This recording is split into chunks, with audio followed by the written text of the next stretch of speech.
Udah mulai? Siang, Bu Mimin. Ya. Pak Arsianto. Siang, Pak Danang. Ya, wah sehat-sehat semuanya ya. Alhamdulillah, Pak. Bapak juga. Ya. Harus sehat semuanya. We need all the muscles kan gitu ya, Bu Miming ya. Ya, Pak. Selamat siang, Pak Danang. Saya Herisu, Pak. Head of ECM dari Samuel. Ya. Di sebelah saya ada Ibu Miming dan Pak Anto. Mungkin yang akan say hi dulu. Kadang terima kasih untuk waktunya dan untuk sharing.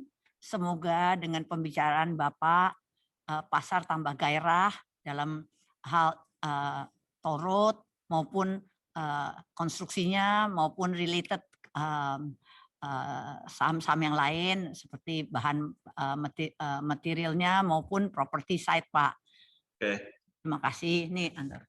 Pak, terima kasih Pak atas waktunya yang diberikan untuk kami bisa webinar hari ini. Saya tahu Pak Danang schedule-nya sibuk banget hari ini, makanya kita juga majukan untuk bisa Pak Danang memberikan presentasi kepada kami. Sekali lagi Pak, terima kasih atas kesediaan waktunya untuk kami. Terima kasih. Ya, makasih. Itu mepet-mepet tuh, jangan jaga jarak. Udah vaksin Bu Miming? Iya. Ya, kami terhormat sekali nih bisa mendapatkan waktu dari Pak Danang, ya, Profesor Dr. Danang Parikesit saat ini menjabat sebagai Kepala Badan Pengatur Jalan Tol BPJT sejak tahun 2019, yang dikenal sebagai seorang pakar di bidang infrastruktur dan transportasi di Asia Tenggara. Dalam rentang tahun 2016 sampai 2020, Bapak Danang pernah menjabat sebagai Ketua Komisi Teknis Transportasi di dalam Dewan Riset Nasional. Posisi lain yang pernah beliau jabat di sektor transportasi antara lain Komisaris PT Kereta Api Indonesia, KAI, Komisaris PT Pelayaran Nasional Indonesia PELNI, Komisaris PT Transjakarta, dan juga Komisaris PT Angkasa Pura I. Oke, saya sekarang akan introduce moderator kami, Dr. Robianto. Beliau adalah Komisaris PT Samuel Sekuritas Indonesia. Beliau pernah terlibat dan menjabat sebagai tim perencanaan strategik dan IPO Samator Group, Direktur Investasi Dana Pensiun Satya Wacana, anggota Komite Audit PT Politama Propindo, anggota Fakultas Ekonomi dan Bisnis di Universitas Kristen Satya Wacana Salatiga, dan juga sebagai adjunct lecturer International Undergraduate Program dan Magister Fakultas Ekonomi dan Bisnis di Universitas Diponegoro Semarang. Terima kasih. Waktu dan floor-nya akan saya berikan kepada Pak Robi. Prof. Danang, senang bisa menjadi moderator untuk Prof. Danang. Jadi pada kesempatan ini sekiranya kami bisa memperoleh pengetahuan yang sangat berharga terkait dengan hal-hal yang menjadi prioritas dari BPJT dan tentunya paparan dari Prof. Danang terkait dengan kebijakan-kebijakan pada pembangunan jalan tol ini akan sangat bermanfaat bagi kami semua. Sebagaimana kita ketahui bahwa jalan tol ini memiliki multiplier effect yang sangat besar sekali bagi perekonomian kita, perekonomian Indonesia, dan tentunya kebijakan-kebijakan ini juga sekiranya bisa dibagikan supaya dari kalangan investor itu bisa support untuk mensupport bagaimana pengembangan pembangunan dari jalan tol yang ada. Mungkin bisa disampaikan kebijakan-kebijakan maupun paparan dari Prof. Danang. Monggo silakan. Waktu dan tempat kami persilakan Prof. Danang. Baik, terima kasih moderator Pak Robi. Saya sebenarnya lebih senang kalau forumnya lebih banyak forum tanya jawab ya, karena biasanya apa yang saya tayangkan mungkin saja tidak sama dengan apa yang ingin diketahui oleh teman-teman para pengamat maupun para analis ya, sehingga barangkali kalau saya mungkin sifatnya pengantar aja ya Pak Robi. Monggo Prof. Apa yang ingin saya sampaikan. Saya boleh share screen nih. Saya minta waktu sebentar aja, barang 5-10 menit untuk menyampaikan outlook kita di jalan tol. Dan saya ada 4 konsep yang ingin saya, 4 items ya, yang ingin saya share ke Ibu Bapak sekalian. Pertama mengenai role kami. Saya kira meskipun sudah banyak yang sering berinteraksi dengan kami, mungkin perlu juga para pemirsanya mendengarkan apa sebenarnya peran dari Badan Pengatur Jalan Tol. Kemudian yang kedua adalah kecenderungan profil investasi jalan tol Indonesia. Dan yang ketiga, kita melihat ya terutama di dalam konteks COVID ini, alokasi risiko kita sekarang lebih banyak yang harus dimasukkan. Dan termasuk nanti kita bicara mengenai relaksasi yang disampaikan oleh peraturan oleh Menteri PUPR dalam peraturan Menteri yang terbaru. Dan yang keempat barangkali kita bicara arah skema pembiayaan proyek jalan tol. BPJT sendiri ya, BPJT itu kuasa Menteri sebagai penanggung jawab proyek kerjasama untuk kerjasama pemerintah badan usaha. Dan ini kita sudah 16 tahun ya, tahun lalu kita ulang tahun ke-15. Dan menurut saya BPJT ini bisa jadi role model di Indonesia untuk kuasa PJPK ya, penanggung jawab kerjasama untuk yang menandatangani perjanjian konsesi, melaksanakan proses lelang, dan terutama 5 tahun terakhir ini kita tidak pernah memiliki tender yang gagal. Jadi kredibilitas dan kami merasa kredibilitas sebuah institusi yang mewakili kepentingan pemerintah untuk melakukan penandatanganan dan memproses untuk lelang investasi itu penting sekali, dan setiap kali bicara dengan para investor, baik itu equity investors, lenders, kredibilitas kami itu merupakan salah satu pertimbangan mereka. Saat ini kita punya panjang jalan tuh 3.446 km yang beroperasi, dan kita akan melakukan pembangunan sesuai dengan target dari pemerintah 2.500 km dari tahun 2019 hingga tahun 2024. Saat ini kita bermitra dengan 40 badan usaha jalan tol BUJT yang mengoperasikan 60 ruas jalan. Saya mungkin reminder saja bahwa kita mendapatkan pesan penting dari Presiden Jokowi bahwa kalau kita bicara jalan tol ini tidak hanya bicara mengadakan jalannya, tetapi bagaimana dia connect dengan pusat-pusat pertumbuhan ekonomi yang lainnya. Nah ini ya posisi kita dan konsep dasar dari apa yang kita lakukan. Jadi kalau kita lihat transformasi dari tahun 78 ya, di mana pada saat awal itu Jasa Marga itu berfungsi sebagai operator dan regulator, dan kemudian dia menandatangani perjanjian-perjanjian kerjasama PKPS ya. Dan tahun 87 kita punya second operators yaitu CMNP. Kita sebenarnya dalam posisi untuk tahap keempat ya, generasi keempat dari bisnis jalan tol.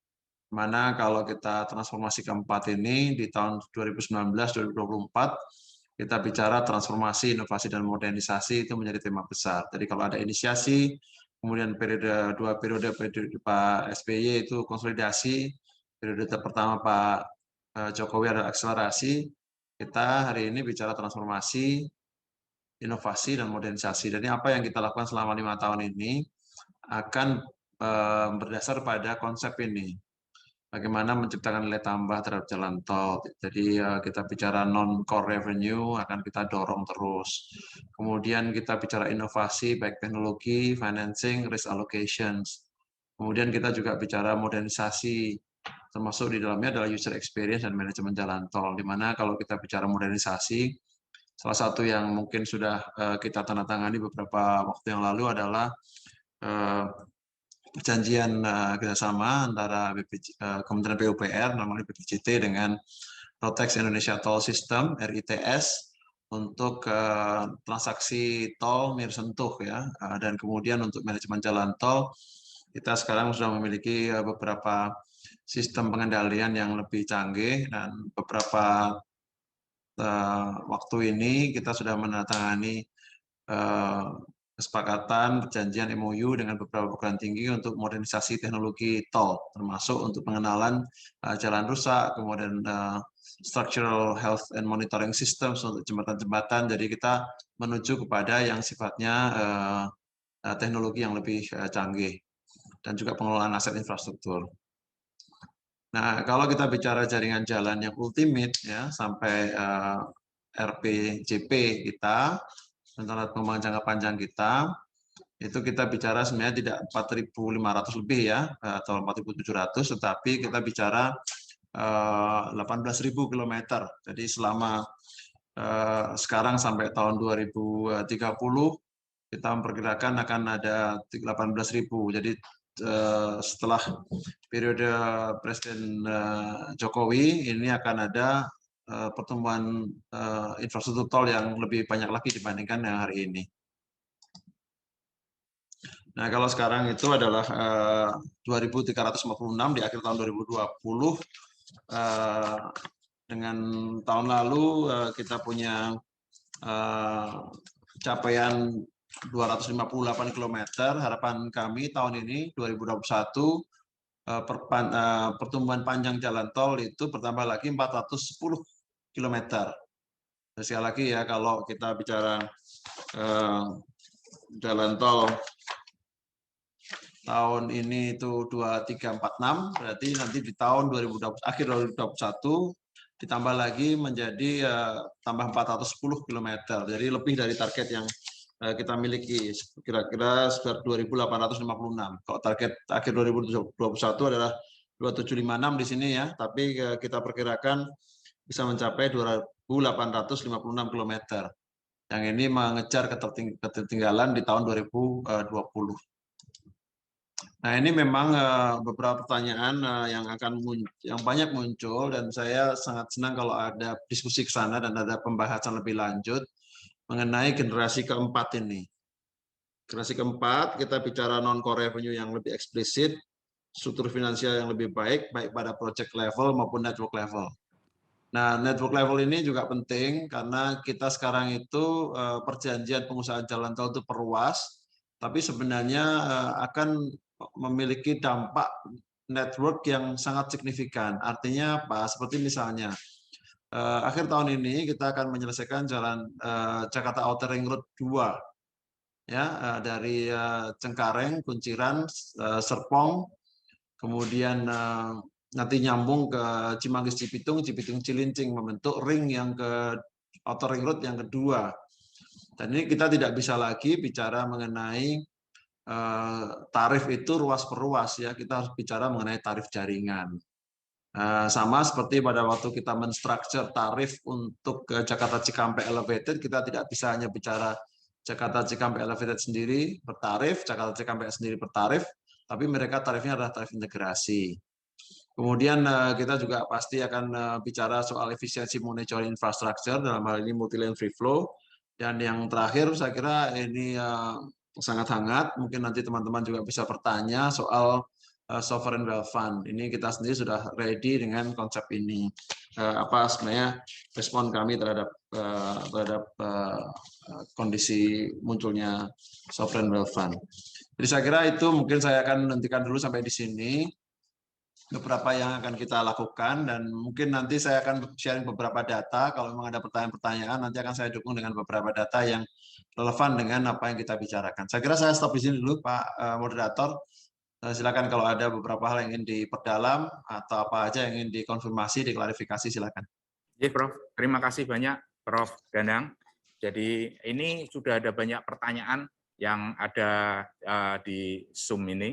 Jadi ternyata topik kita kemudian dari narasumber Prof. Danang ini sangat menarik banyak peserta untuk melontarkan pertanyaan-pertanyaan terkait dengan pembangunan dan pengoperasian jalan tol. Untuk yang pertama, ini ada pertanyaan dari Jason. Ini bertanya mengenai tantangan apa saja yang akan dihadapi pada tahun 2021 dalam pembangunan dan pengoperasian jalan tol. Kemudian strategi apa yang disiapkan untuk menjawab tantangan tersebut. Monggo Prof. Danang, kami persilahkan untuk bisa menanggapinya. Kita pasti nggak bisa berdiri sendiri ya, dan saya kira teman-teman juga paham bahwa apa yang kita lakukan itu di internal PU sendiri itu ada 3 unit organisasi.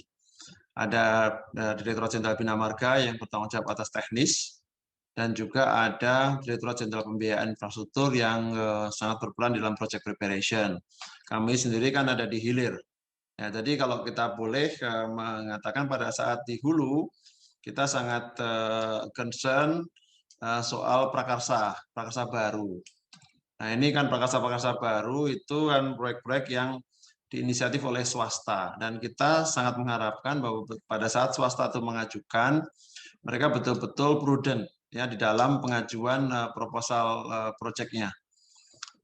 Artinya kalau kita bicara proyek yang layak, itu juga betul-betul proyek layak. Cost itu betul-betul harus menjadi concern, estimasi traffic harus menjadi concern. Itu di sisi hulu. Dan juga kapasitas badan usaha yang menjadi pemrakarsa harus jadi perhatian penting. Di sisi hilir itu challenge kita atau di sisi hulu dulu ya, pengadaan tanah itu juga masih jadi isu. Meskipun kita melihat selama 2 tahun saya di BPJT itu semakin membaik ya, teman-teman kami di Elman, di BPN ATR itu sudah memiliki strategi yang sangat baik ya, dan sekarang mulai tahun 2020 kita sangat sedikit menggunakan dana talangan tanah.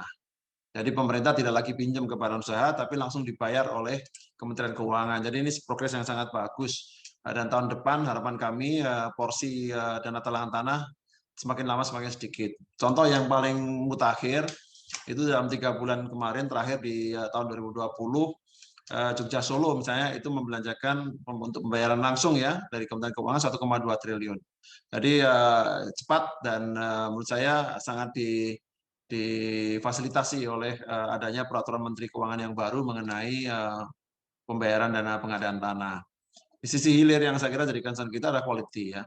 Kita mungkin berbeda dengan 5 tahun yang lalu. Tadi kan saya sudah tayangkan ya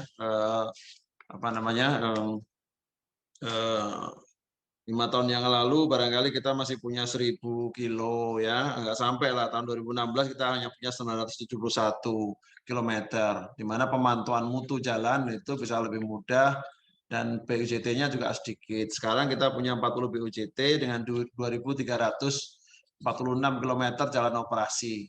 Artinya kita harus berubah ya, baik secara teknologi untuk memantau kualitas jalan, dan saya kira ini banyak sekali keluhan-keluhan masyarakat ya soal kualitas jalan. Kita akan transformasi teknologi untuk pemantauan, tetapi yang lebih penting adalah compliance ya. Sore ini Pak Menteri juga mengumpulkan seluruh badan usaha jalan tol untuk memastikan compliance ini. Ya, compliance itu kan sekarang ujungnya pada tarif ya. Kalau nggak comply tarifnya, penyesuaian tarifnya mundur. Ya, tapi kan kita harus menunggu 2 tahun sebelum itu comply untuk dipatuhi. Jadi kita sekarang sedang menyusun rekomendasi untuk bagaimana compliance terhadap kualitas jalan itu bisa dipenuhi setiap saat. Saya kira itu mungkin yang penting, yang juga saya kira strateginya tadi saya sampaikan, kita punya strategi TIM ya, transformasi, inovasi, dan modernisasi. Saya kira akan mengerucut ke sana, baik dari sisi modernisasi dalam teknologi kita untuk memantau kualitas jalan, dan juga kita bicara mengenai compliance yang lebih ketat dan untuk inilah maka Pak Menteri juga mendorong Bina Marga bersama-sama dengan BPJT itu langsung masuk lebih dalam kepada memantau kualitas jalan tol yang ada di Indonesia yang sudah operasi. Baik, terima kasih Prof. Ini ternyata banyak pertanyaan. Mohon ini lanjut silakan. akan memilih yang mungkin sangat bermanfaat. Ya. Ini ada pertanyaan lagi, Prof. Berapa banyak jalan tol yang proses pembangunannya telah melibatkan swasta, baik lokal maupun asing? Apakah keterlibatan swasta dalam konstruksi jalan tol ataupun divestasi akan ditingkatkan ke depannya? Ini, monggo, Prof. Mohon ditanggapi. Terima kasih. Ya, kalau kita bicara swasta, ini kita pada banyak level ya mestinya ya. Kita bicara mengenai project sponsor, ya, kita bicara pada level construction, kemudian kita bicara pada lembaga pembiayaan yang mendukung. Ya, nah mungkin saya satu-satu ya. Kita itu kalau di jalan tol itu ada cukup banyak holdingnya. Meskipun banyak BUJT-nya, tapi holdingnya itu bisa kita identifikasi ya. Hari ini yang paling banyak itu kelompok usaha jasa marga, itu BUMN. Kemudian yang kedua adalah kelompok usaha Hutama Karya yang bertanggung jawab atas tol Sumatera. Kelompok ketiga itu adalah kelompok usaha Waskita Toll Road. Nah sekarang yang di luar itu, yang lain-lain BUMN masih kecil ya porsi kepemilikannya, tapi yang tiga ini paling signifikan. Sedangkan untuk yang swasta ada 3 kelompok usaha besar. Yang pertama adalah kelompok usaha Astra yang mengoperasikan Cipali ya, melalui anak perusahaannya LMS dan juga Tangerang Merak ya, dan beberapa ruas lain yang ada di Jawa Timur. Kemudian urutan yang kedua yang paling banyak adalah CMNP, Citra Marga Nusapala Persada, yang tadi saya juga sampaikan, dia adalah second toll operator kita yang mengoperasikan jalan tol mulai tahun 87. Dan yang ketiga adalah Nusantara Infrastruktur. Nah, 3 besar inilah yang kita lihat. Jadi sebenarnya 3 BUMN, 3 non BUMN. Jadi sebenarnya kita cukup happy dan kita untuk beberapa ruas-ruas baru pemrakarsa itu cukup banyak swasta yang ingin masuk ya. Ada beberapa kategori. Yang pertama adalah kategori kelompok pengembang. Ya, kelompok pengembang properti itu juga mulai masuk. Ya, kita lihat di Serpong Balaraja dan beberapa prakarsa itu diinisiasi oleh pengembang. Kemudian yang kedua adalah kelompok usaha lain di luar pengembang. Ada beberapa kelompok bisnis, lembaga keuangan atau mereka yang bekerja di bidang kerjanya sektor industri pertambangan, mereka juga sudah masuk ke jalan tol. Jadi saya cukup optimis ya, dan ini juga sejalan dengan keinginan Bapak Presiden untuk bisa mendorong swasta lebih banyak masuk ke sektor jalan tol. Nah untuk construction ini memang kita masih ingin ya, beberapa waktu yang lalu tahun 2019 itu saya bicara di teman-teman Asosiasi Kontraktor Indonesia. Dan memang saya sangat mendorong ya kontraktor-kontraktor swasta non BUMN untuk masuk ya. Sekarang ini hampir semuanya adalah kontraktor BUMN karya.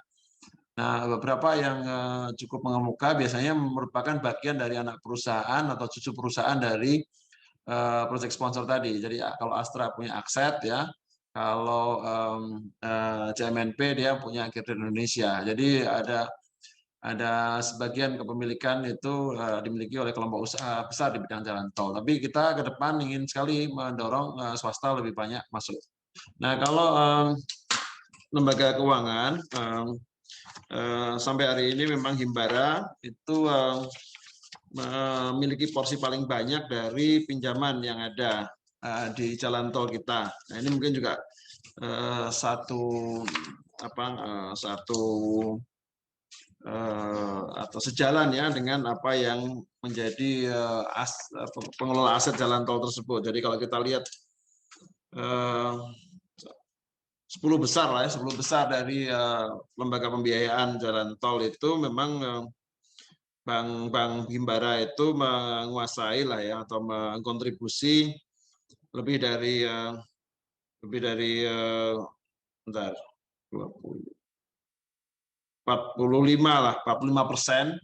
dari seluruh total pinjaman yang untuk jalan tol. Kemudian yang lainnya beberapa bank swasta, ada Bank Mega, BCA, CMB, Manin itu sudah mulai masuk di sektor ini. Yang saya juga menaruh perhatian itu sebenarnya ke bank-bank daerah ya, BPD, sindikasi. Ini mereka sudah mulai masuk dan banyak untapped resources yang ada di BPD, terutama untuk membiayai total yang ada di daerah di mana jalan tol tersebut berada. Baik, terima kasih Prof. Ini ada pertanyaan terkait dengan rencana pengadaan tarif tol Nir Sentuh. Nah, ini sekarang masih diuji coba di 50 titik milik Jasa Marga, kemudian CMNP, dan lainnya. Kira-kira proyeksi kapan hal tersebut bisa didapatkan di publik? Mohon ini informasi dari Prof. Danang. Monggo, Prof. Bu Miming itu wirawiri di belakang. Nggak apa-apa, sebagai Bu, sebagai background.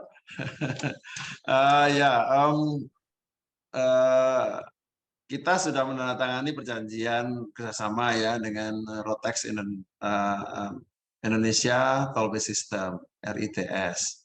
Dan mereka saat ini sedang mempersiapkan, dan tahun ini mereka akan melakukan konstruksi. Jadi kalau sekaligus klarifikasi ya kepada Bapak sekalian, mungkin beberapa hari ini keluar banyak di viral ya di sosial media mengenai pemanfaatan RFID ya untuk jalan tol. Saya kira kalau setelah lelang itu berproses, tidak lagi ada uji coba. Dan semua badan usaha tidak lagi melakukan uji coba lagi karena sudah ditunjuk pemenangnya oleh pemerintah. Nanti kalaupun ada uji coba, yang melakukan uji coba adalah badan usaha tersebut. Nah, sehingga dengan demikian kita akan masih menunggu ya, tidak ada uji coba lagi. Kita akan menunggu barangkali sampai akhir tahun ini dibangun konstruksinya untuk segala sensor yang diperlukan. Nanti tahun 2022 itu baru kita mulai penggunaan dan implementasinya. Harapan saya di tahun 2022 itu kita sudah mulai dengan 50% gate itu menggunakan layanan nirsentuh ini. Sehingga nanti kalau 50%, dugaan kami kemungkinan besar di wilayah-wilayah padat penduduk seperti Jabodetabek, di mana penetrasi smartphone dan penetrasi jaringan internet broadband itu pita lebar lebih tinggi dibandingkan luas lain. Sambil kita melihat bagaimana transformasi teman-teman kita yang di penyedia layanan internet dan teknologi satelit juga lebih baik lagi. Sehingga dengan demikian tahun 2023 kita akan penuh 100% full menggunakan layanan nirsentuh ini. Baik, terima kasih Prof. Berarti 2023 sudah menggunakan layanan ini ya Prof, RFID. Dan bukan RFID, saya koreksi ya. Jadi standar yang digunakan oleh pemenang lelang itu adalah menggunakan teknologi satelit. Ya. Teknologi satelit. Lebih maju lagi ya Prof ya. Namanya GNSS ya, Global Navigation Satellite System, di mana kita tidak lagi menggunakan stiker. Kalau RFID kan pakai stiker, yang kalau di SRC pakai obu yang besar itu ya. Ini ke depan kita akan menggunakan teknologi yang lebih maju, dan Indonesia barangkali yang pertama ini pakai teknologi ini untuk kendaraan pribadi. Iya, luar biasa, Prof. Dan lebih canggih kita selangkah lebih maju. Baik, ini tadi di paparan Prof. Danang itu tadi kan disebutkan juga ada MLFF, jadi multi-lane free flow. Nah, ini ternyata juga ada banyak pertanyaan terkait dengan multi-lane free flow ini. Nah, ini saya lihat ada minimal ada 3 pertanyaan mengenai multi-lane free flow. Ini saya akan bacakan yang satu pertanyaan bisa mencakup beberapa pertanyaan tersebut. Ini Dito Ardian bertanya, sudah sejauh mana rencana pengembangan multi-lane free flow di Indonesia? Dan berdasarkan penanya, vendor MLFF ini adalah perusahaan di luar negeri. Apakah nantinya akan dikelola oleh perusahaan dari luar tersebut? Dan apakah nanti juga akan ada transfer knowledge dari pengelolaan jalan tol, kemudian tol mana yang akan uji coba multi-lane free flow tersebut? Monggo Prof, bisa ditanggapi. Ya, baik, terima kasih. Kalau kita bicara mengenai multi-lane free flow, tadi saya sampaikan, ya, teknologi pakai teknologi satelit ya. Dan memang kalau kita lihat dari pengalaman, di dunia ini yang pakai teknologi satelit untuk pemantauan kendaraan di jalan tol ada 4 negara, dan kita negara yang kelima, dan barangkali yang pertama. Mereka itu 4 itu rata-rata untuk kendaraan berat, hanya kendaraan berat. Jadi trucking ya, industri itu yang memanfaatkan teknologi GNSS atau Global Navigation Satellite System. Kita akan menjadi negara pertama kalau kita nggak keduluan negara lain ya, nanti di tahun 2022 yang mengimplementasikan teknologi ini untuk kendaraan penumpang orang atau mobil-mobil pribadi ya. Nah, memang kalau kita bicara vendor, pasti kita punya persyaratan ya di dalam perjanjian kerjasama kita. untuk menggunakan teknologi dalam negeri. Ya, dan saya melihat dan kami melihat Pak Menteri jadi sudah menyampaikan bahwa komponen-komponen teknologi dalam negeri harus menjadi prioritas. Ya, bahkan kalau itu harus importasi, itu harus meminta izin. Nah, oleh karena itulah maka kita akan cek terus-menerus ya seberapa besar dia memiliki local content yang tinggi. Ya, untuk barang konstruksinya menggunakan local content yang tinggi pasti untuk yang di dalam negeri. Ya, untuk teknologi sensor barangkali yang teknologi reading dan teknologi penangkap sensor untuk satelit barangkali itu yang masih perlu diimportasi. Tapi kita akan pastikan, kita akan sangat hati-hati untuk melihat kebutuhan import dari teknologi yang datang sini. Nah, kami sendiri mengetahui bahwa IRITS sekarang sedang melakukan pemilihan seleksi vendor. Ya. Dan ini juga sangat terbuka kesempatan ya bagi para pelaku bisnis lokal untuk bisa berbicara dengan mereka. Dan saya tahu mereka sudah bicara dengan banyak pelaku-pelaku lokal, baik di front end-nya, teknologi untuk sensornya, di middleware, untuk teknologi otak dari pemrosesan big data-nya, maupun di teknologi di back end-nya untuk mengkoneksikan antara e-wallet system atau e-money dengan sistem kita. Saya kira terbuka kesempatan banyak bagi para pelaku lokal sebenarnya untuk bisa menyediakan ini, baik sisi hardware maupun software. Baik, terima kasih Prof. Ini tadi juga di slide Prof. Danang disinggung mengenai sovereign wealth fund. Dan ini ternyata ada beberapa pertanyaan terkait sovereign wealth fund ini. Salah satunya bertanya mengenai apakah dengan adanya sovereign wealth fund, maka divestasi dan pembangunan jalan tol akan berjalan lebih cepat karena mendapatkan dana segar dari SWF. Dan mungkin Prof dapat memberikan gambaran berapa dana sovereign wealth fund yang sudah terkumpul dan alokasinya terkait dengan pembangunan jalan tol ini. Silakan Prof. Ya, mungkin saya perlu menyampaikan dulu ya bahwa manajemen dari sovereign wealth fund dari INA ini belum melakukan komunikasi resmi ya dengan kami. Komunikasi informal sudah. Beberapa kali anggota kami juga terlibat diskusi dengan secara informal dengan baik manajemen maupun tim Dewan Pengawasnya di SWF atau INA.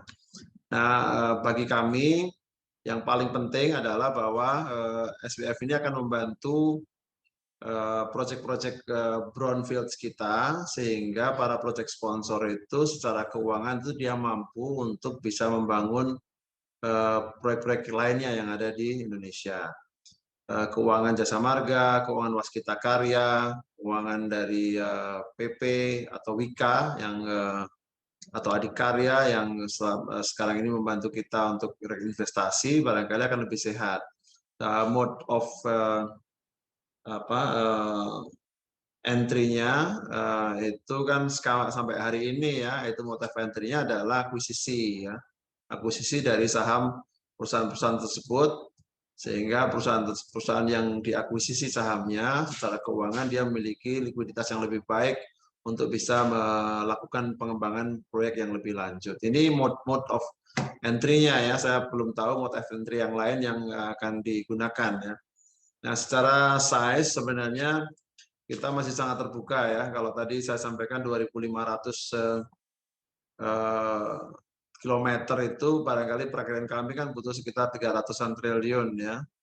Dan ini pasti tidak dipenuhi dari sisi modal, kecukupan modal para proyek sponsor dan juga pinjaman. Jadi kalau memang mereka mau masuk di dua level ini baik memperkuat sektor pemodalan maupun pinjaman, tentu saja dua-duanya akan sangat bermanfaat. Nah, hanya saja memang kita ingatkan teman-teman di SWF, di INA bahwa kita punya karakteristik jalan tol yang mungkin perlu diperhatikan. Kita bicara stable growth, tapi kita bicara ramp up period yang sebenarnya tidak pendek ya.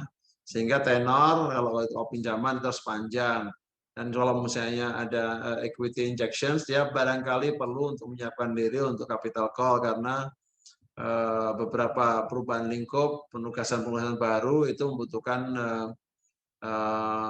equity call barangkali ya bagi para pemilik atau pemegang saham dari Badan Usaha Jalan Tol. Jadi masih sangat terbuka, kami sangat welcome tentu saja dengan INA ini, SBF, dan perannya saya kira perlu didefinisikan lebih baik, bagaimana dia juga complementary ya terhadap existing foreign investors yang sudah ada di Indonesia sebenarnya, dan sangat berminat untuk jalan-jalan tol melalui FDI.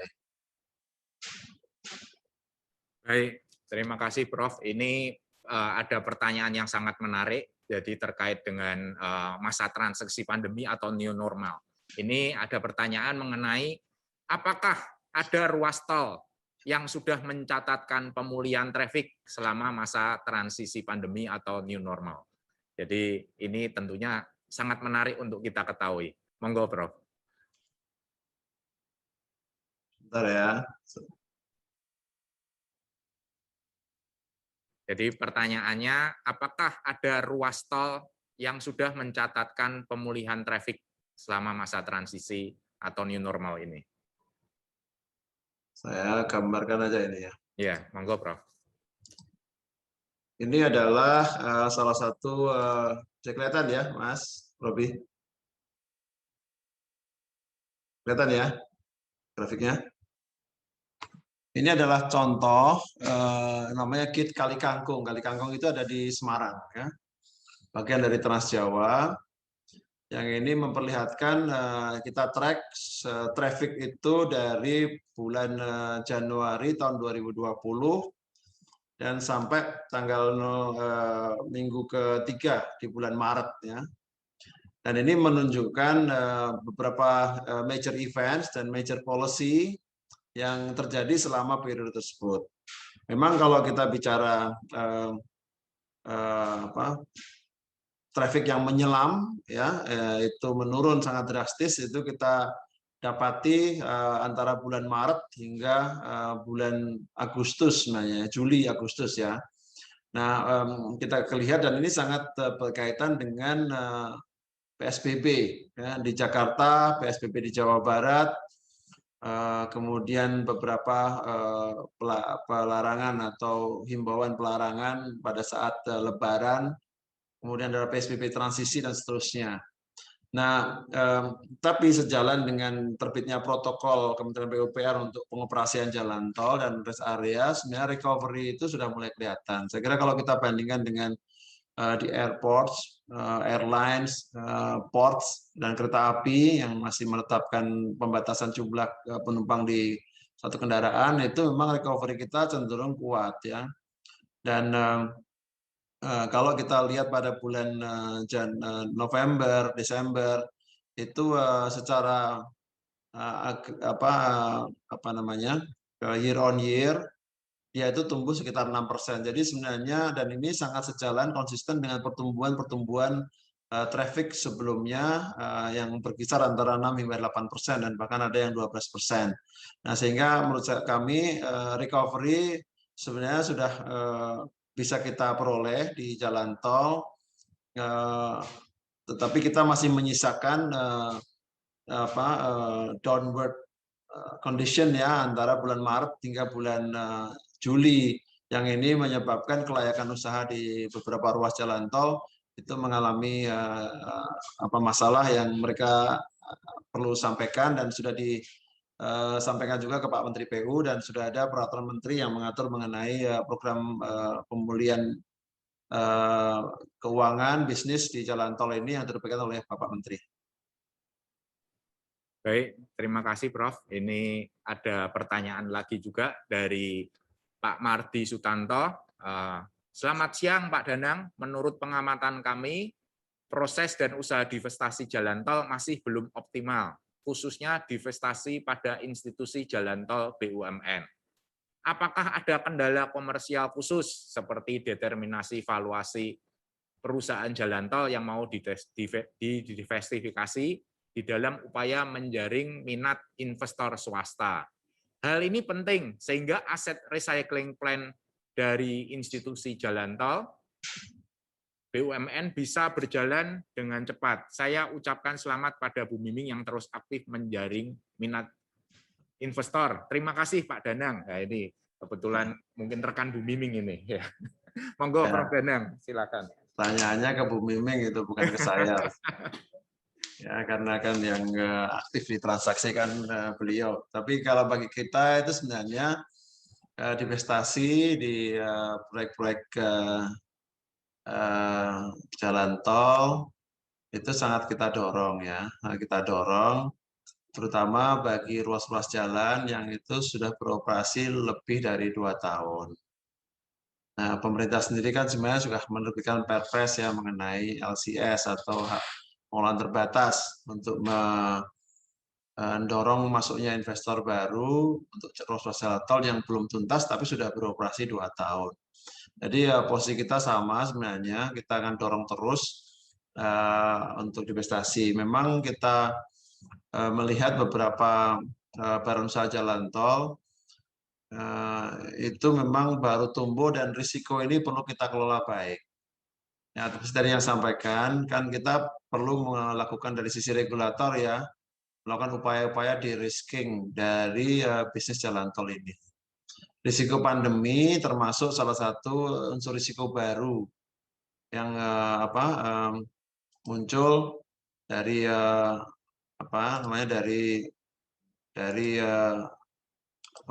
kondisi ini. Makanya mungkin saya tunjukkan juga ya sebentar ya.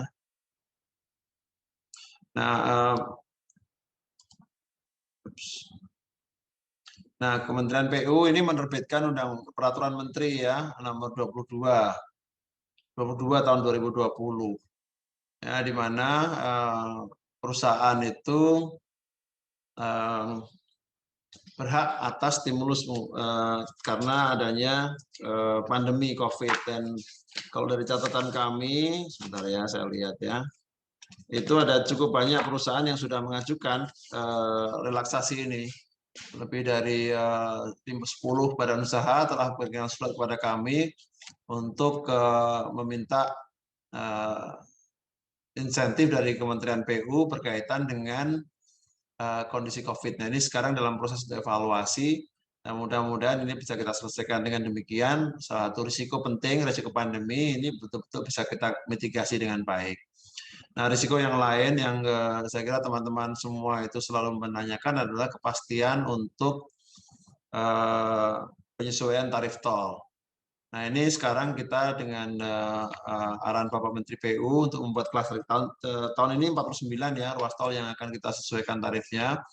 Kita akan melakukan klasterisasi terhadap waktu untuk penyesuaian tarif sehingga kita akan rancang supaya penyesuaian tarif itu betul-betul disiplin ya. Kalaupun melewat itu tidak lebih dari 1 kuartal. Dan ini kalau bisa lebih dari 1 kuartal barangkali bisa menjadi bagian dari hak dari badan usaha untuk meminta kompensasi. Saya kira itu Mas yang kita bisa sampaikan. Terima kasih Prof. Jadi ini juga ada pertanyaan lagi dari Pak Nyoman Prabawa. Berapa target jumlah tol yang akan selesai dibangun pada tahun 2021? Mengingat tahun lalu target pembangunan jalan tol belum tercapai. Monggo Prof. Ya, pertanyaannya nih pertanyaan anggota DPR. Nggak apa-apa. Kalau kita lihat dari target kita tahun ini, itu, bentar ya, saya buka datanya juga nih. Ini kalau ditanya sama teman-teman Ibu Miming, mesti akurat nih datanya. Kita tahun ini akan mengoperasikan 410 kilometer, itu untuk 17 ruas ya, jalan tol yang ada. Jadi itu yang akan kita lakukan pada tahun ini. Seperti tadi saya sampaikan, kita mengejar ketertinggalan ya. Tahun lalu kan kita agak under target, tapi tahun ini kita insya Allah melebihi target untuk pengoperasian jalan tol.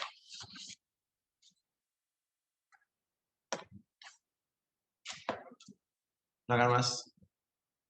Baik Prof, ini pertanyaan berikutnya tentang konsesi Prof ini. Bagaimana jika masa konsesi jalan tol sudah selesai? Apakah secara otomatis akan diperpanjang atau wajib diserahkan kembali kepada pemerintah? Ya, secara pengaturan itu secara PBJT ya kan kita dasarnya kan perjanjian pengusahaan jalan tol yang itu diatur oleh peraturan menteri. Nah, PPJT ini mensyaratkan bahwa ruas-ruas tol yang sudah selesai masa konsesinya itu harus dikembalikan ke pemerintah. Yang selanjutnya oleh pemerintah itu bisa dioperasikan sebagai jalan tidak berbayar atau dioperasikan lagi sebagai jalan berbayar dengan biaya itu hanya menanggung biaya OM, Operation and Maintenance. Ya. Nah, proses untuk ke sana tentu saja dengan lelang. Ya, pelelangan. Nah, di dalam beberapa case itu beberapa badan usaha yang mendekati berakhir masa konsesinya itu kita tugaskan lagi untuk perubahan lingkup. Sehingga mereka bisa berhak atas kompensasi, dan kompensasinya itu bisa tarif, bisa masa konsesi, dan bisa tunai. Nah, pada kondisi di mana masa konsesi itu menjadi bagian dari kompensasi, maka secara otomatis waktu masa konsesi yang aslinya itu pasti akan bertambah panjang. Jadi ini yang posisinya. Tapi kalau tidak ada tugas-tugas pemerintah yang kita mintakan kepada badan usaha tersebut untuk melakukan, ya secara normatif dia akan kembali, dan 3 bulan sebelum kembali ke pemerintah itu dilakukan audit untuk menghitung nilai aset fisik dari yang akan diserahkan kepada pemerintah tersebut. Baik, Prof. Ini kemudian ada pertanyaan dari namanya Pak Yos ini. Apakah kompensasi pembelian tanah yang melalui proyek strategik nasional masih sesuai dengan rencana? Jadi ini membahas mengenai proyek strategik nasional, Prof. Monggo, Prof. Ini untuk tanah-tanah yang dibiayai pemerintah ya, berarti ya? Ya, Mas, yang dibiayai pemerintah semuanya maksudnya? Iya, betul. Nah, seperti yang tadi saya sampaikan, di tahun 2019 itu ada perubahan mekanisme, ya, penyederhanaan. Kemudian yang pertama, yang kedua itu adalah pembayaran langsung dari Kementerian Keuangan langsung kepada pemilik tanah. Ya, tentu saja semuanya melalui proses appraisal. Nah, ini tadi saya di paparan saya sudah sampaikan juga bahwa tahun 2020 itu mencatat beberapa rekor penting ya untuk pengadaan lahan. Seperti 3 bulan di Jogja Solo itu belanja tanah pemerintah itu 1,2 triliun rupiah. Yang ini menyebabkan kita segera bisa membangun, melakukan konstruksi untuk Jogja Solo, dan kecenderungan ini semakin lama semakin banyak alokasi tanah itu dibayarkan secara langsung. Surat terakhir Pak Dirjen Bina Marga itu menyatakan bahwa untuk alokasi tahun 2021 ini sebagian besar atau hampir semuanya bahkan itu dilakukan melalui pembayaran langsung. Nah, pembayaran langsung ini kalau sertifikatnya siap itu butuh hanya waktu 2 minggu. Baik, ini ada pertanyaan dari Mas Andi dari Harian Bisnis Indonesia. Ini pertanyaannya ada beberapa, mohon izin menyampaikan. Ya, boleh satu-satu ya, tapi ya biar saya nggak lupa. Iya, Prof. Ini Kementerian PUPR telah digugat 2 kali terkait proyek MLFF di PT UN. Bagaimana sikap BPJT dalam menyikapi tuntutan terkait penetapan pemenang MLFF? Monggo, Prof. Ini satu-satu saja, Prof. Ya, kalau kami prinsipnya kan siap ya, Kementerian PU tidak hanya BPJT ya, karena kita juga pasti ada Bina Marga, ada Direktorat Jenderal, Biro Hukum dan sebagainya. Prinsipnya kita siap kalau ada gugatan. Kita yakin kita sudah melaksanakan tugas kita dengan GCG dan juga peraturan yang terkait, baik peraturan di LKPP maupun Perpresnya, sehingga apa yang kita hasilkan dari proses pelelangan tersebut sudah sesuai dengan kaidah dan peraturan perundang yang berlaku. Jadi prinsipnya nggak ada masalah. Gugatan itu pasti bagian dari risiko untuk pengadaan, dan ini karena ini juga berpengaruh terhadap kehidupan masyarakat. Saya kira kalaupun ada gugatan kita siap melayani, dan kita cukup confident mengenai hal ini. Baik, Prof. Prinsipnya confidence ya, Prof ya. Ya, insya Allah. Yeah. Baik, Prof. Ini ada pertanyaan juga terkait internal rate of return. Jadi ada beberapa pertanyaan yang juga tadi menanyakan internal rate of return, dan ini karena ini ditanyakan beberapa penanya, maka saya sampaikan kepada Prof. Danang. Piloting MLFF pertama kali akan dilakukan di daerah Jabodetabek. Bagaimana target perkembangan IRR ruas tol di Jabodetabek 1 tahun setelah menggunakan MLFF ini? Kita kan belum mulai ya, jadi mungkin saya nggak bisa bicara mengenai pertanyaan spesifik ini. Tapi yang jelas kita MLFF ini kan prinsip dasar untuk payment kepada PUP-nya, badan usaha pelaksana itu adalah efficiency gain. Artinya apa? Artinya dengan multi-lane free flow ini ada efisiensi yang di-share antara badan usaha jalan tol dengan PUP-nya. Jadi basis di dalam penyusunan studi kelayakan. Artinya apa? Kita mengharapkan bahwa semua badan usaha jalan tol pasti mendapatkan additional financial gain karena adanya efisiensi yang dilakukan melalui proyek ini. Nah, masing-masing BUJT kan punya return yang berbeda-beda ya pada saat ini maupun pada saat pengajuannya. Tapi asumsi dasar semuanya better off ya. Tidak ada yang mengalami penurunan IRR setelah adanya multi-lane free flow. Nah, kita juga ingin menyampaikan juga dalam kesempatan ini bahwa kita meyakinkan semua pengguna jalan tol itu tidak ada kutipan tambahan. Ya, tarif itu tidak mengalami perubahan. Jadi betul-betul hasil efisiensi itulah yang di-share antara badan usaha jalan tol dan badan usaha pelaksana dari proyek MLFF ini. Baik, Prof.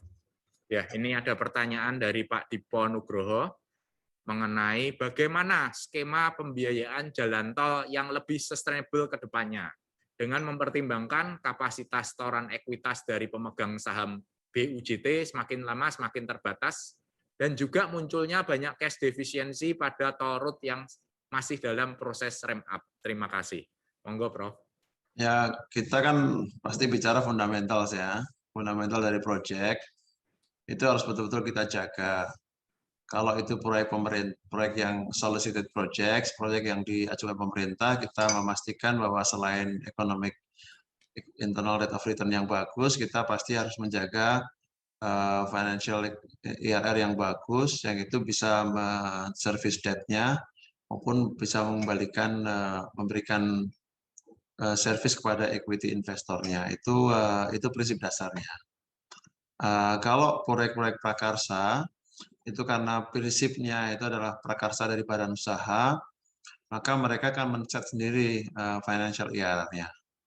Ini yang tadi saya sampaikan kan pertanyaan pertama dari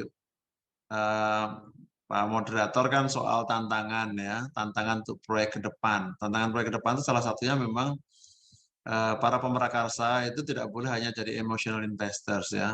Dia betul-betul harus berhitung.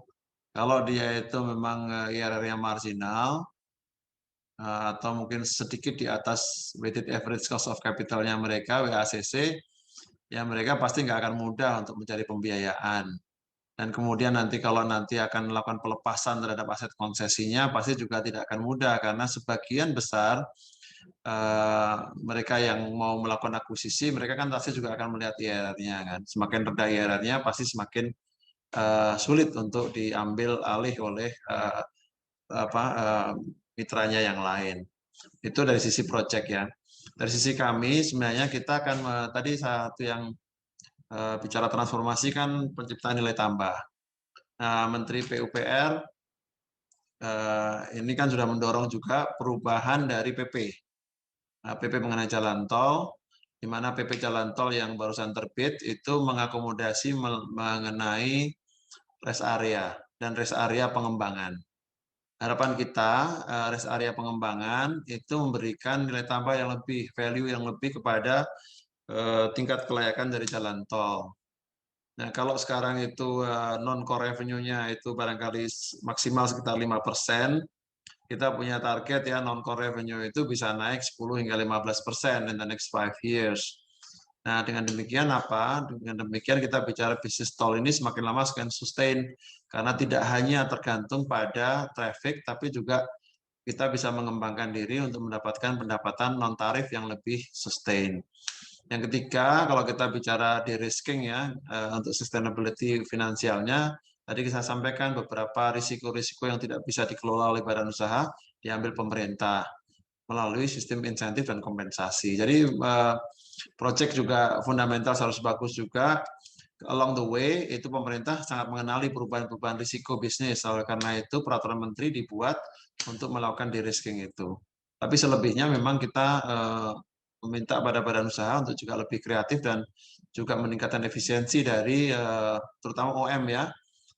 Inilah kenapa Pak Menteri nanti mungkin mengumpulkan semua BUJT untuk memastikan bahwa OM terlaksana dengan baik ya, jangan sampai menunda rehabilitasi. Karena kalau kita rule of thumb kita dari seluruh life cycle cost dari jalan tol itu capex-nya 30%, OPEX-nya 70%. Artinya apa? BUJT harus concern dengan OPEX ya, karena itu akan menentukan besarnya cash flow dan kalau dia akan membelanjakan uang sangat banyak di OM, operation management, operation dan maintenance ya, OPEX-nya banyak, itu pasti akan mempengaruhi terhadap financial IRR-nya. Dan ini yang kita terus ingatkan ya kepada seluruh badan usaha jalan tol. Baik, Prof. Ini ada pertanyaan, kelihatannya dari analis ini, karena bertanyanya mengenai berapa persen kontribusi pembayaran tarif tol pengguna tol terhadap pendapatan pengelola jalan tol. Maksudnya gimana itu? Ya, pertanyaan harus ya. Ini urusan duit, Prof, soalnya, Prof. Ya, Jadi, gimana? berapa persen kontribusi pembayaran tarif tol pengguna tol terhadap pendapatan pengelola jalan tol? Oke, tadi sebenarnya ini sangat terkait dengan pertanyaan sebelumnya kan, yang saya juga jawab bahwa kalau kita on average ya, saya nggak bisa bicara company per company ya, tapi on average sekarang itu kan pendapatan tarif itu mengcover kira-kira 95% dari seluruh pendapatan BUJT. Nah ini yang tadi saya sampaikan bahwa dengan adanya PP yang baru dan permen yang akan menyusul dari PP itu, pendapatan non tarif atau non core revenue-nya itu bisa meningkat menjadi 10% atau 15%. Jadi kalau mudah-mudahan itu bisa menjawab, karena kan kita bicara tadi mungkin revenue structure ya, maksudnya ya revenue structure dari barang usaha jalan tol. Nah sementara kalau lihat dari cost structure-nya tadi saya sampaikan, capex itu perakiraannya rule of thumb-nya kita bicara 30%, OPEX-nya 70%. Jadi itu harus match ya antara cost structure dengan revenue structure-nya. Baik, Prof. Ini ada pertanyaan lagi, ini terkait sama duit lagi, Prof. Jadi, boleh. Izin bertanya, pada tahun 2021 ini direncanakan ada kenaikan tarif 31 tarif di 31 ruas jalan tol. 49. Ya, 29 ya, Prof. 49. 49, ya. Berapa rata-rata kenaikan tarif yang akan diberlakukan mengingat kondisinya masih dalam kondisi tahap awal pemulihan? Monggo, ya, Prof. kalau kita bicara rule of thumb-nya kan penyesuaian tarif itu menyesuaikan inflasi ya. Itu yang pertama. Yang kedua juga menyesuaikan terhadap rasionalisasi golongan. Jadi kalau yang sebelumnya kan ada 5 golongan tarif, sekarang menjadi 3 golongan tarif. Nah, rata-rata itu yang mengalami penurunan sebenarnya ada juga, yaitu golongan 3 dan golongan 5. Nah, ini merupakan hasil dari kebijakan Bapak Presiden untuk mendorong biaya logistik ya. Karena kalau golongan 1, 2, 3, 4, 5 tadinya itu kan ada perkaliannya, faktornya. Sekian kali. Ya. Nah, ini sekarang dari ada 5 golongan itu menjadi 3 golongan tarif ya. Nah, dari golongan 5 dan golongan 3 dan golongan 5 itu di beberapa kasus mengalami pengurangan yang tidak kenaikan. Tapi itu yang pertama. Yang kedua, formula. Formula itu sudah diatur dalam undang-undang kita, bahwa formula itu tergantung pada inflasi daerah. Jadi semakin rendah inflasi dari daerah tersebut, kan artinya itu ekonomi juga semakin baik ya. Itu tarif itu juga mengalami penyesuaian sesuai dengan inflasinya. Nah ini yang barangkali kalau saya boleh raise sedikit ya, saya kira concern dari teman-teman analis maupun teman-teman investor itu karena inflasi kita makin rendah, jadi tarifnya juga kenaikannya makin terbatas ya. Ya, ini paradoksnya menurut saya ya. Nah, memang ada pembahasan tapi ini masih belum mengerucut menjadi peraturan untuk mereview ini. Ya, kita sangat terbuka untuk mereview ini, tapi peraturan yang berlaku saat ini penyesuaian itu ditentukan sepenuhnya oleh inflasi daerah yang bersangkutan. Dan ini datanya pun bukan kita sendiri yang menetapkan, tapi kita mengambil dari BPS, baik BPS pusat maupun BPS wilayah, di mana jalan tol tersebut berada. Baik, terima kasih Prof. Ini ada pertanyaan satu lagi yang terkait dengan proyek tol yang tertunda konstruksinya karena terhambat masalah pembebasan lahan seperti yang terjadi di proyek tol Padang Sicincin yang diberhentikan karena proses pembebasan lahan yang lambat. Apa saran dari Prof. Danang atau BPJT yang pemerintah dapat lakukan guna lebih melancarkan proses pembebasan lahan di Indonesia? Ya, pembebasan lahan ini kan erat kaitannya dengan teman-teman kami ya, dan peran pembebasan lahan itu ada di Bina Marga dan ada di sekarang ini secara regulasi itu ada di Kementerian ATR BPN. Jadi kita sangat mengandalkan mereka dan PPK kita yang ada dari Bina Marga itu tugasnya itu membantu soal pembayaran dari tanah tersebut. Nah, ada stakeholder lain yang saya kira penting adalah pemerintah daerah. Pemerintah daerah ini kita nilai sangat krusial ya untuk memfasilitasi soal pembebasan lahan.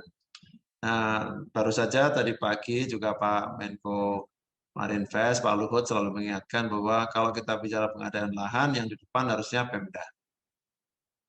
Artinya mengkondisikan di masyarakat mengenai arti penting dari infrastruktur ini. Dan kita sendiri juga selalu diberi pesan bahwa tugas dari pembangunan jalan tol itu memfasilitasi pembangunan daerah, jadi bukan sebaliknya. Nah, oleh karena itu memang kalau kita bicara sukses faktor, pasti dukungan dari pemerintah daerah, atau bukan dukungan ya, tapi leadership ya dari pemerintah daerah, kepala daerah itu menjadi krusial untuk suksesnya sebuah proses pembangunan. Kalau konstruksi, pembiayaan itu bisa kita pikirkan lah sejauh kompleksitasnya tinggi, tapi masih bisa kita lakukan. Tetapi kalau kita punya duit, punya skill, tapi nggak ada tanahnya, kita nggak bisa bangun juga. Jadi saya kira itu yang memang jadi PR kita. Baik, Prof. Satu pertanyaan lagi. Ini pertanyaannya sangat menarik dari Pak Yosep, dari Pak Yosep Ginting dari Presiden University. Jadi pertanyaannya, apa kebijakan dari pemerintah untuk penyelesaian jalan tol di Banten?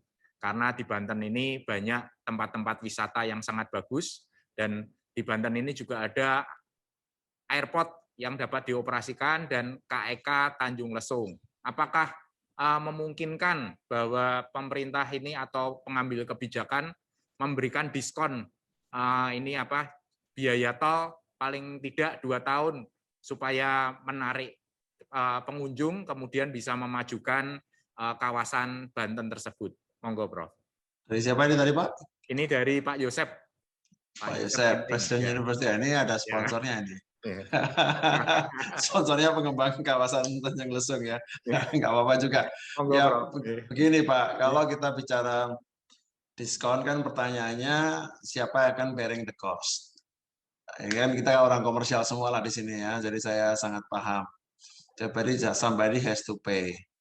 Nah, kalau itu mesti ditelan sama badan usaha, saya kira memang tidak mudah. Bahkan kita tahu ya, Serang Panimbang, itu ruas tol yang tadi dibicarakan, itu kan ada dukungan konsumsi pemerintah. Kenapa muncul dukungan konsumsi pemerintah? Karena kelayakan bisnis untuk ke sana, itu tidak memungkinkan untuk badan usaha menanggung semuanya dari Serang sampai ke Panimbang, hanya sampai ke Rangkas Bitung. Nah, oleh karena itulah maka saya kira perlu direnungkan mendalam ini soal diskon nih. Ya, kalau diskonnya yang boleh juga nanggung, tapi yang nanggung dari pengembangnya kawasan Tanjung Lesung boleh juga tuh, itu kita pikirkan. Jadi kalau teman-teman kita dari Tanjung Lesung mengembang itu mau KEK, mau nyumbang, happy saya kira teman-teman baru saja jalan tol. Tapi kalau diskon itu ditelan oleh PUJT-nya, saya kira juga dari fundamental project-nya, kan kita tadi di awal kan bicara fundamental project ya, proyek yang bagus ya memang harus didorong, tapi kalau nggak bagus kita perbaiki. Dan pemerintah sampai hari ini tidak ada mekanisme untuk memberikan diskon maupun dukungan jaminan pendapatan kepada badan usaha. Jadi saya kira posisi saya seperti itu. Baik, Prof. Jadi mungkin itu pertanyaan-pertanyaan yang tadi dapat kami sampaikan kepada Prof. Danang. Mungkin dari Prof. Danang ada beberapa hal yang mau disampaikan sebagai penutup. Kami persilahkan, Prof. Ya, dan ada lagi ya. Nah, saya ingin menyampaikan saja bahwa jalan tol ini merupakan program pemerintah. Nah, dan tentu saja jalan tol juga akan memfasilitasi pembangunan daerah. Jadi kita kepada para kepala daerah selalu mengingatkan bahwa harus segera membuat perencanaan daerah, perencanaan kawasan, sehingga betul-betul manfaat dari jalan tol ini bisa dirasakan oleh seluruh masyarakat dan dunia usaha yang ada di daerah tersebut. Yang pertama. Yang kedua, kita dengan strategi kita tadi, transformasi, inovasi, modernisasi, kita akan melakukan pengelolaan jalan tol, pengaturan jalan tol terutama dengan para mitra investor kita itu lebih baik. Ke depan ada banyak aspek teknologi yang akan kita kenalkan untuk mendorong efisiensi dan meningkatkan nilai komersial dari jalan tol tersebut sehingga investasi itu bisa meningkat, meluas ya. Jadi tidak hanya meningkat, tapi kita juga sampaikan tadi nggak ada pertanyaan ya tentang apakah upaya kita untuk melakukan diversifikasi sumber-sumber dari para sponsor kita. Kita dengan IIF misalnya, mungkin ada orang dari IIF juga ya, ini sedang kita bicara mengenai take out financing, di mana kita akan mendorong lembaga-lembaga keuangan luar negeri itu masuk ke Indonesia dengan lebih mudah. Kita juga ingin mendorong dilibatkannya capital market di dalam pembiayaan jalan tol ke depan. Jadi ada banyak hal yang kita lakukan dan pintu-pintu itu satu persatu kita buka. Tujuannya apa? Satu, untuk meningkatkan daya tarik investasi di jalan tol, tapi pada saat yang sama yang lebih penting dari itu adalah bahwa pelayanan publik ini meningkat. Nah, pelayanan publik meningkat itu refleksinya adalah pada digunakannya jalan tol tersebut. Nah, untuk memastikan penggunaan jalan tol tersebut, maka kita pastikan bahwa jalan tolnya juga memiliki kualitas tinggi. One of the world class roads lah gitu kita di Asia Tenggara ini untuk bisa kita capai. Saya kira itu semangat kita dan mudah-mudahan ini juga mendorong teman-teman ini rata-rata di sekuritas yang membantu kami untuk mencarikan pendanaan dan sebagainya, investor baru. Saya sangat apresiasi. Terima kasih juga Bu Miming, Pak Arsianto untuk mengadakan menyelenggarakan acara ini. Mudah-mudahan tidak hanya kali ini ya Pak Anto ya, kita sangat happy untuk melakukan secara reguler market update kita, what happen in the next quarter gitu. Ini kan pas ini akhir Q1 ya, mungkin akhir Q2 atau akhir Q3 kita bikin acara yang sama lagi. Saya kira gitu Mas, terima kasih. Siap Pak, nanti kami akan atur lagi Pak untuk acara itu. Tapi Siap. sekali lagi Pak, terima kasih atas waktunya yang diberikan pada kami Pak, dan juga pada para klien dan juga pada rekan-rekan kami yang mendengarkan webinar pada hari ini. Sekali lagi Pak, terima kasih. Terima kasih Pak Anto, sama-sama. Pak Moderator Mas Rofi. Terima kasih. Jadi demikian Bapak Ibu sekalian paparan dari Prof. Danang yang sangat luar biasa dan tentunya membuka wawasan kita dan menambah wawasan kita terkait dengan kebijakan-kebijakan terkait jalan tol ini. Semoga apa yang kita diskusikan dan paparan dari Prof. Danang ini bisa bermanfaat buat kita semua dan tentunya bisa membawa kebaikan bagi kita semua. Demikian untuk itu kami tutup sesi ini.